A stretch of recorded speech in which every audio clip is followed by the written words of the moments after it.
Cualquier actividad que nosotros desarrollemos necesita de ese insumo que es el dinero. Y si lo entendemos nosotros, como tú bien has dicho, como un medio y no como un fin, es más fácil conseguirlo. Entonces, por ejemplo, el dólar se debilitó, el oro sube con la correlación. La volatilidad que te puede generar un análisis fundamental no va a ir más allá de 2 o 3 horas, que es suficiente para quemarte una cuenta o para que ganes un montón. El análisis técnico te dice cuándo realizar la inversión, en tanto o mientras que el análisis fundamental te dice dónde puedes realizarlo.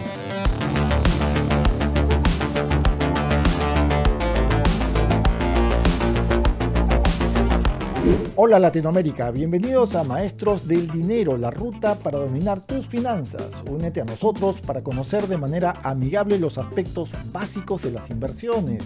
Conozcamos los conceptos concretos del ahorro, del trading, de la rentabilidad. Conviértete en un maestro del dinero con nosotros.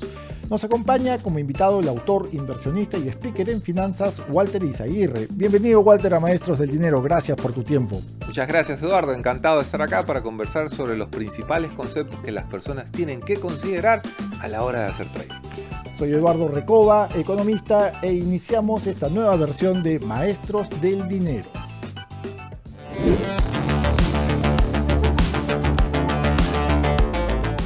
Walter, estuvimos la semana pasada hablando un aspecto introductorio del análisis y habíamos adelantado un poquito a las y a los maestros del dinero que existen en concreto dos tipos de análisis, ¿verdad? Existe el fundamental, el análisis fundamental y el análisis técnico. Ya hemos tocado, ¿no?, estos temas tangencialmente y a propósito de las inversiones y del trading, pero hay que sumergirnos más, hay que profundizar más.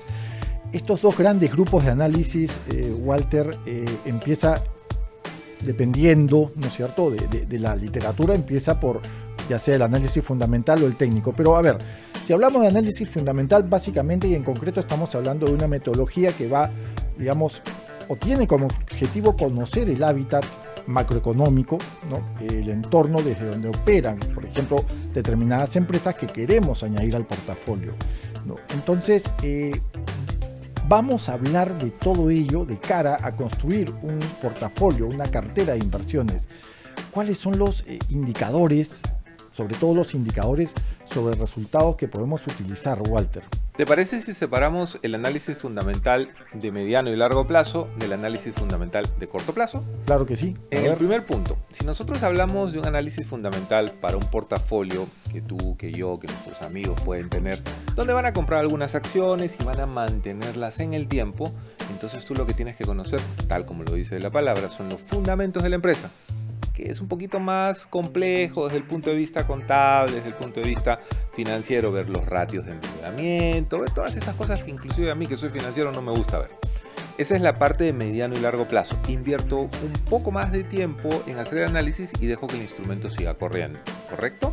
Pero nosotros vamos ahora al fundamental del trading, al del corto plazo.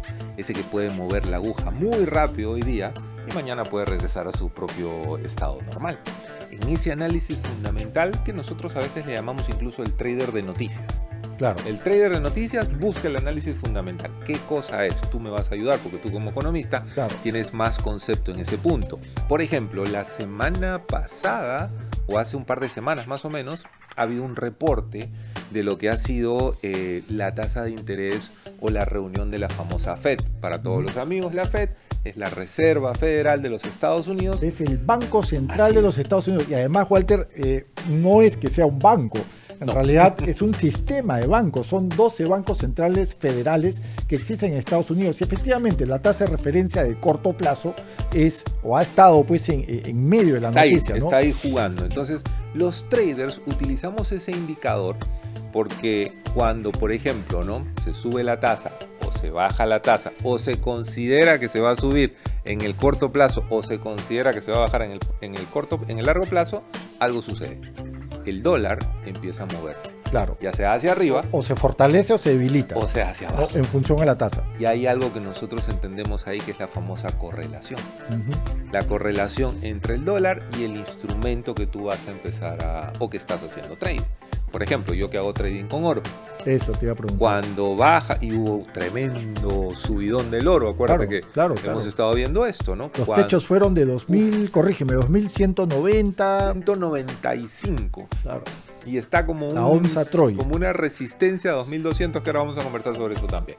Entonces, por ejemplo, el dólar se debilitó, el oro sube con la correlación. El dólar se fortalece, el oro baja. El oro retrocede, claro. El análisis fundamental en el trading lo utilizamos nosotros para poder saber los momentos de las noticias y cómo impactan esas noticias dentro de mi propia operativa. Además hay algo importante dentro de este juego medio macabro que hacen los bancos centrales, en concreto la Reserva Federal, y tiene que ver con un indicador que no es muy conocido, pero es clave, que es el índice dólar, ¿no? Y para que las y los maestros de dinero nos entiendan, el índice dólar en realidad es un indicador muy amigable, muy sencillo de entender, porque se trata de enfrentar al dólar con 6 monedas que suelen ser monedas o divisas de países socios comerciales de los Estados Unidos. Está el yen japonés, está el franco suizo, está la corona sueca, está el dólar canadiense, que no sé qué importancia tiene el dólar canadiense, pero es amigo, ¿no? Y está, creo que ya no lo dije, ¿no? La libra esterlina, ¿no? Y evidentemente la sexta moneda es el euro, ¿no? Entonces es importante que en el análisis fundamental veamos esos aspectos macroeconómicos, cómo se comporta la macroeconomía, y ahí sí, maestras y maestros, pídanle ayuda pues a un economista, ¿no? Por eso es que ese índice que se refiere Eduardo se conoce como el DXY, el DXY, como lo dicen en inglés. Por eso es que nosotros, por ejemplo, le recomendamos siempre a las personas: no hagas trading el día que se reportan noticias, a menos que seas una persona que tiene mucha experiencia. Cuando se reporta la noticia, sí, sube o baja, dependiendo de lo que vaya a pasar, de una manera pues impresionante. Lo que se conoce es esa vela tan larga que crece, claro. Pero luego es como que le jalaran la alfombra y ese instrumento termina bajando o termina yéndose al suelo. Claro. Entonces, si tú entras responsablemente con una operativa, con su stop loss o con su take profit, no te sirve de nada, porque el stop loss se va a cerrar prácticamente en el segundo que tú estás entrando a tu operación. Lo importante ahí es, si tú quieres hacer trading de noticias, si quieres hacer trading fundamental, pues vas a tener que estudiar y vas a tener que mirar cuál es el impacto de la noticia en el instrumento que tú has hecho por lo menos 12 meses atrás, para que veas ese comportamiento. Tú mejor que nadie me vas a dar la razón. Hay hipos que se van repitiendo, comportamientos, son saltos, ¿no? Que se van a ir repitiendo poco a poco, y de esa forma viene pues lo que luego vamos a conversar, la concentración o la diversificación también. Claro. Ahora, si quieren leer noticias, lean pues a Eduardo Recoba en el portal de iforex.com, ahí es el publicherry del caso. Sí, pues, claro. El autobombo que nunca falta, ¿no?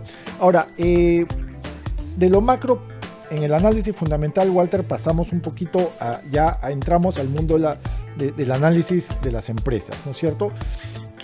¿Cuál es el indicador que a ti te jala más al momento de, seguimos en el análisis fundamental? ¿Qué te jala más el ojo? ¿El EBITDA, el flujo de caja? Yo personalmente, perdona que hable en primera persona, pero a mí me encanta ver el flujo de caja de una empresa. Correcto, pero eso es si yo quiero comprar mi empresa para largo plazo.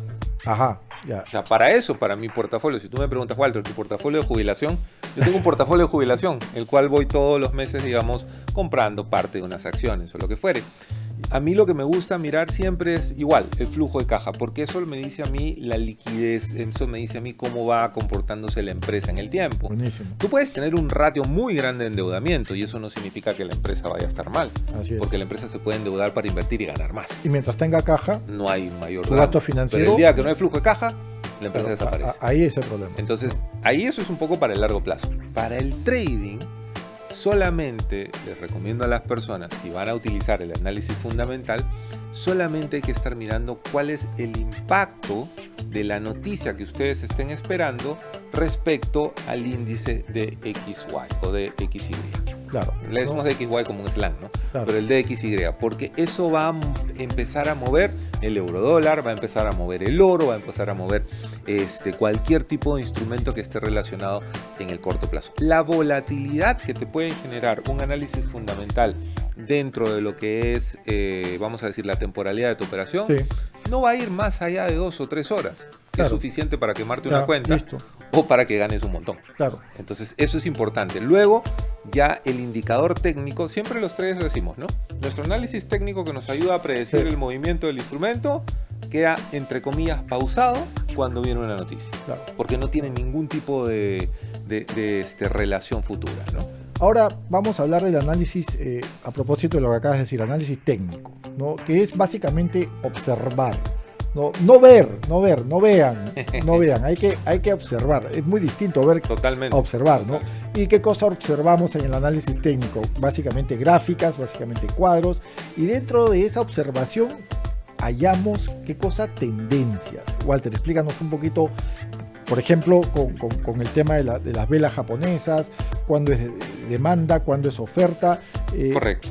Vamos por ahí. Vamos a explicar primero, el mercado es una guerra entre los compradores y los vendedores. Los compradores representados en su mayor parte con el color verde y los vendedores representados en su mayor parte con el color rojo.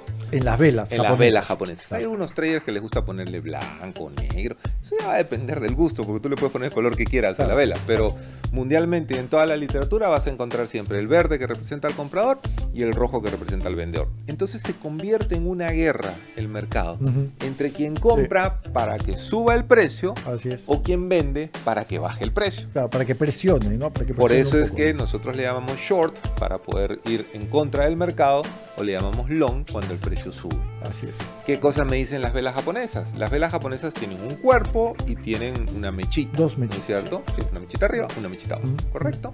Dependiendo del tamaño de la vela, dependiendo cómo se junten, se configuran lo que son los patrones de las velas japonesas. Eso te iba a preguntar, el patrón. Y esos patrones, bueno, el que inventa le pone el nombre, el ahorcado, el triple, el hombro, cabeza. O sea, ya tú inventas un patrón y vas a ponerle el nombre que tú quieras, como los cometas. Claro. Entonces, bajo ese punto, tú vas a encontrar lo que te va a marcar el patrón alcista o el patrón bajista. Pero también hay algo muy importante, Eduardo. En las velas japonesas, yo tengo que marcar una temporalidad para el análisis. Porque no es que yo analice y ya, esto queda, digamos, para un día o para dos. No. Yo marco mi análisis del comportamiento en 1 minuto, en 3 minutos, en 5 minutos, en 15 minutos o en 30 minutos. ¿Recuerdas que el episodio anterior hablamos de los tipos de traders? Así es. El day trader, el swing trader. Es. Cada uno de ellos tiene una temporalidad diferente. Este patrón de velas japonesas me permite a mí tratar de anticiparme hacia dónde podría ir el instrumento. Cualquier análisis técnico que tú vayas a ver de cualquier especialista en cualquier tipo de plataforma te va a decir: el precio podría ir hasta tal punto o podría caer también hasta tal punto. Hay algo que se conoce como un precio pivot, que si ese precio se mantiene en ese momento, podría ir hacia arriba, o si ese precio baja, podría caer. Ahora, te voy a leer algo, o mejor dicho, te lo voy a recitar, ¿ya? A ver si identificas de quién es esta frase, ¿ya? A ver si me sale bien. Abro comillas. El análisis técnico te dice cuándo realizar la inversión, en tanto o mientras que el análisis fundamental te dice dónde puedes realizarla. ¿De quién es esa frase? Pero de acuerdo al APA tienes que citarlo también, ¿ah? Así que no, por eso te digo. Esa está en la página 84 de mi último libro. Esa es tu frase. Claro. Esa es tu frase. Esa es la frase de mi último libro. Yo creo que ese Aprende a Invertir se llama el libro. Yo creo que ahí resume muy bien, maestras y maestros de dinero, los últimos minutos que hemos conversado. Ahora, hablemos de precios. Hablemos de precios.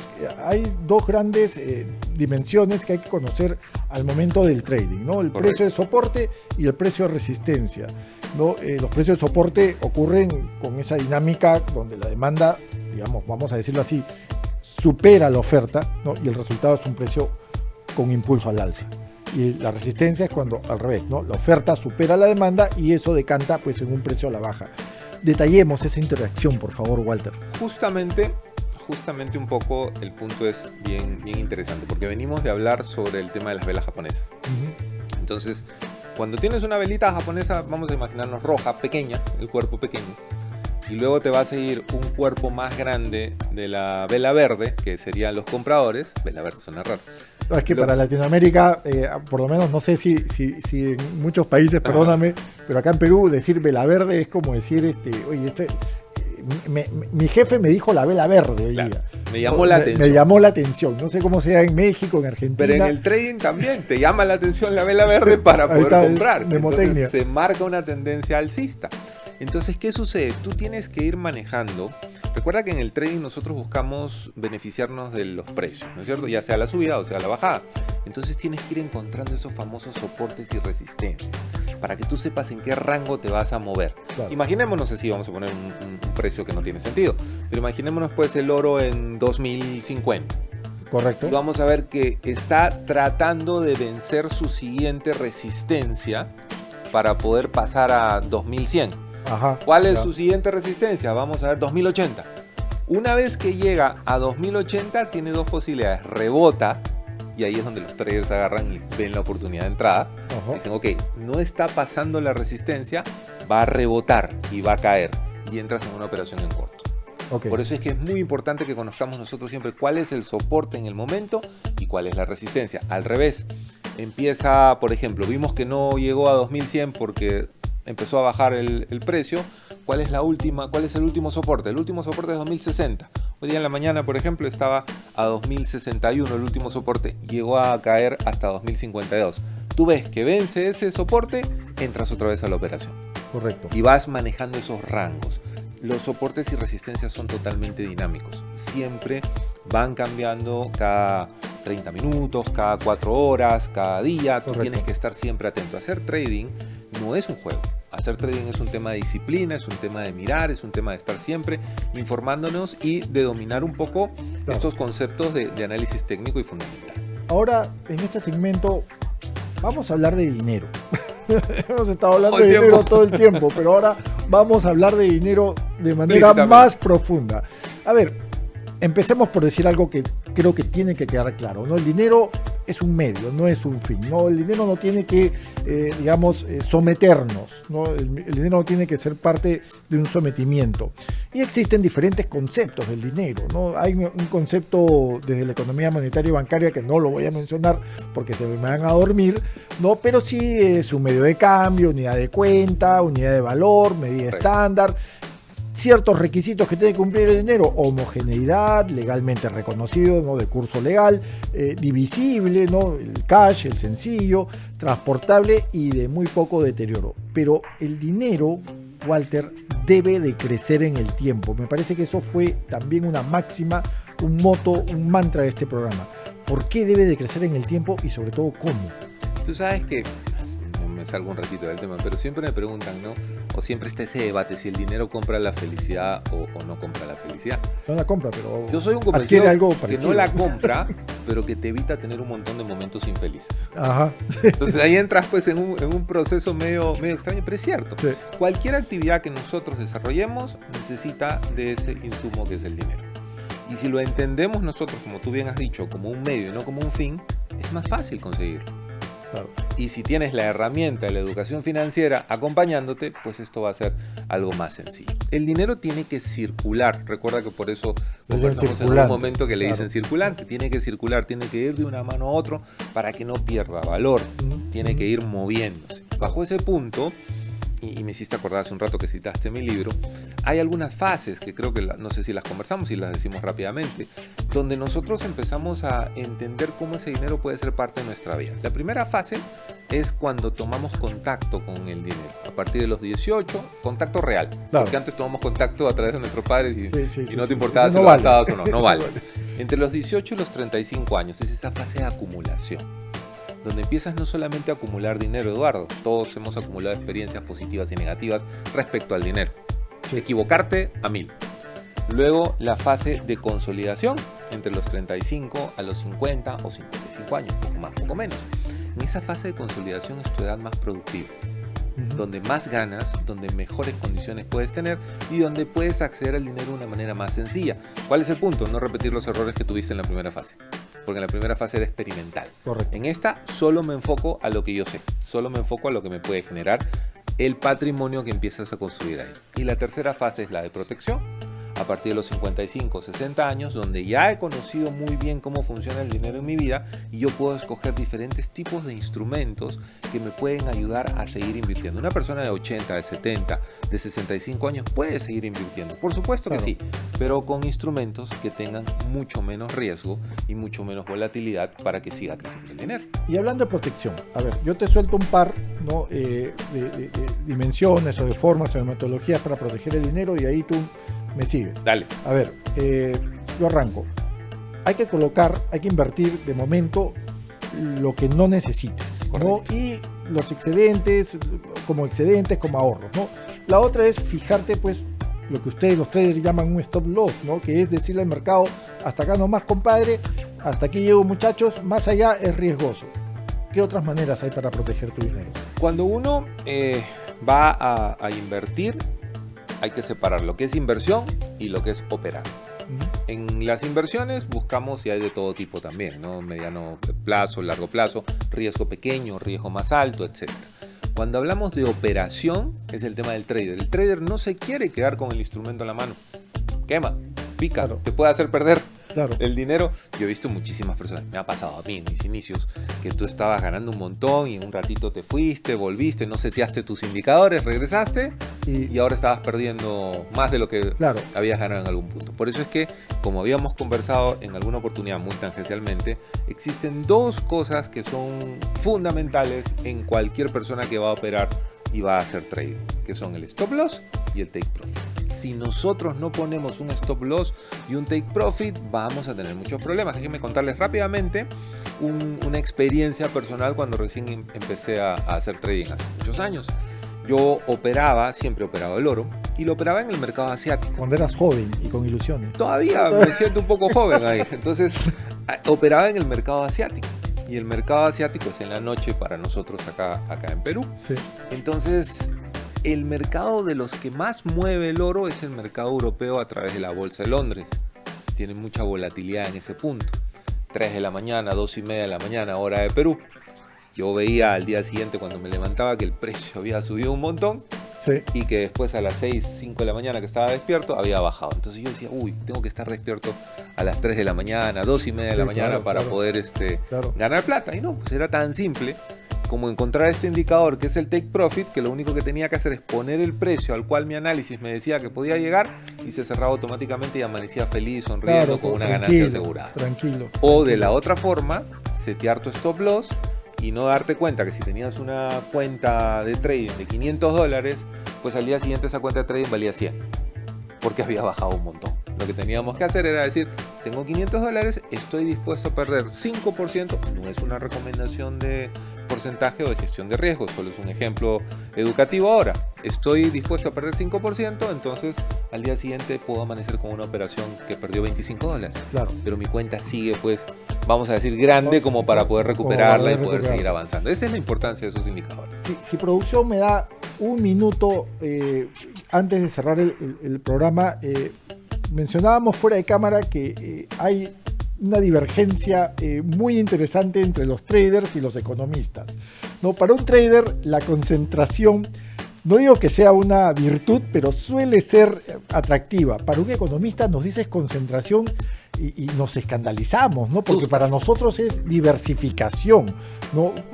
¿Cómo podemos encontrar el punto dulce, la concordancia entre un trader y un economista a propósito de eso? ¿Por qué ustedes dicen que concentrar está bien? Y eso que Eduardo es economista neoliberal plus y todo, ¿eh? O sea, eso ya es otra cosa por ahí. Entonces, ¿qué es lo que pasa, Eduardo? A ver, yo estoy absolutamente de acuerdo en que una persona, para poder protegerse de las posibles, vamos a decir, situaciones negativas del mercado, tiene que diversificar. Eso está muy bien en tu portafolio de mediano y largo plazo. Pero yo quiero que te imagines algo. Una persona que está haciendo trading y que quiere operar en el día. Sí. Y que va a seguir el eurodólar. Y que va a seguir el oro. Y que va a seguir el petróleo. Y que va a seguir las acciones de una empresa X o de una empresa Y. No va a tener tiempo para mirar ninguno de las 5 reacciones cuando hayan noticias fundamentales. No va a tener tiempo para mirar cómo le impacta el índice de XY a cualquiera de esos tipos de instrumentos. Por eso es que yo siempre les recomiendo, y no es mío, obviamente es recomendación de la mayor parte de traders, si tú quieres hacer trading, enfócate en un solo instrumento. ¿Por qué? Porque porque así vas a conocer cómo reacciona en el mercado asiático, Ajá. cómo reacciona en el mercado europeo, ya, cómo reacciona en el ya, mercado norteamericano, cómo reacciona cuando abre, cómo reacciona cuando cierra. ya. Porque más o menos Claro. los movimientos tienden a ser un poco predecibles y por eso es que vas un poco a utilizar el análisis técnico. Entonces ya sé por dónde vamos. Esa es la magia de la concentración en el trading. Bueno, gracias por la compañía, gracias Walter por tu espacio, Chao. por tu tiempo y a ti en particular, maestra y maestro del dinero, porque nos permites compartir nuestros conocimientos en materia de planificación financiera y en función a tu propia experiencia. Y no te olvides de darle pues un me gusta a nuestro contenido, suscribirte al canal y darle clic a la campanita para recibir actualizaciones alrededor de tus finanzas personales. Hasta la próxima, maestros y maestras del dinero. ¡Chao!